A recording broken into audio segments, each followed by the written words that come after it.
Over the last year, in the bioregion of South Devon, we've been exploring what it means to feel part of a living place by pausing, listening, and noticing.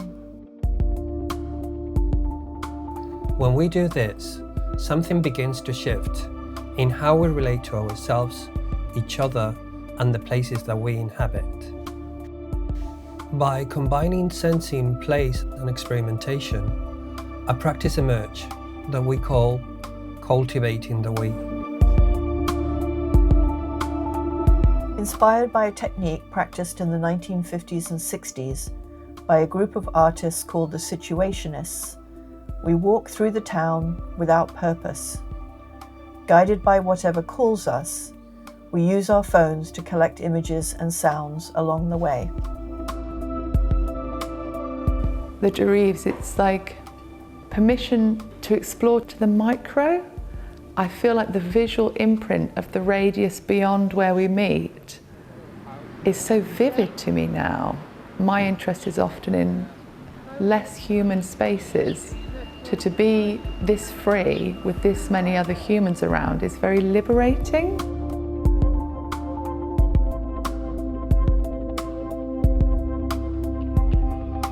The group moves and adjusts like a murmuration of birds. No one leads, there is only awareness of one another's presence. It felt like we were meeting life and life was coming to meet us, and feeling this sense of how deeply our environment wants us to engage with it.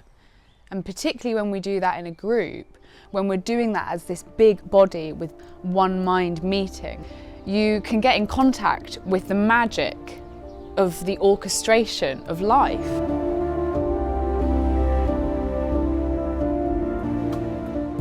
Back inside, we make a collective installation that conveys the experience we shared, a kind of psychogeographic map. With each improvised gesture, the piece evolves until the group feels a sense of completion. Then we pause to reflect on what has happened and what it means to us. This term, the practice of freedom, came to me. It is like practicing as if we were free of certain shackles and opening ourselves up to possibility that is there, but either society or the environment or ourselves are blocking that opportunity for newness.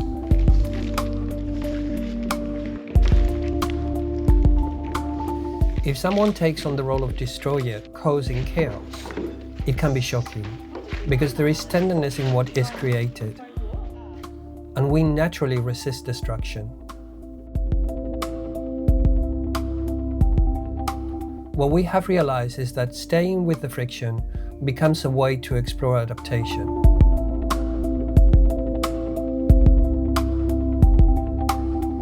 We address the obstacles, forces, or pressures affecting our lives, where we get stuck and what we are afraid of.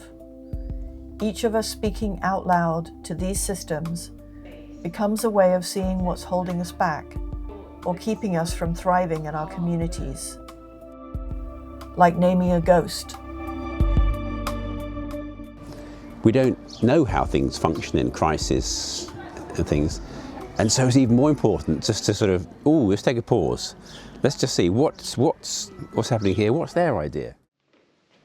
And so doing some arts and finding your way of communicating to understanding through that it's essential.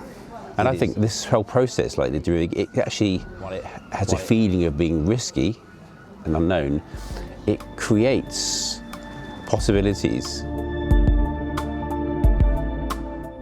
Climate adaptation requires many people making decisions in different contexts, responding quickly.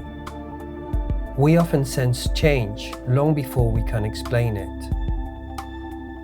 Cultivating the we is one way of practicing adaptation together. In a world desperate for solutions, pausing to feel and listen can be a powerful choice. From this liminal space, a different kind of collective inquiry begins.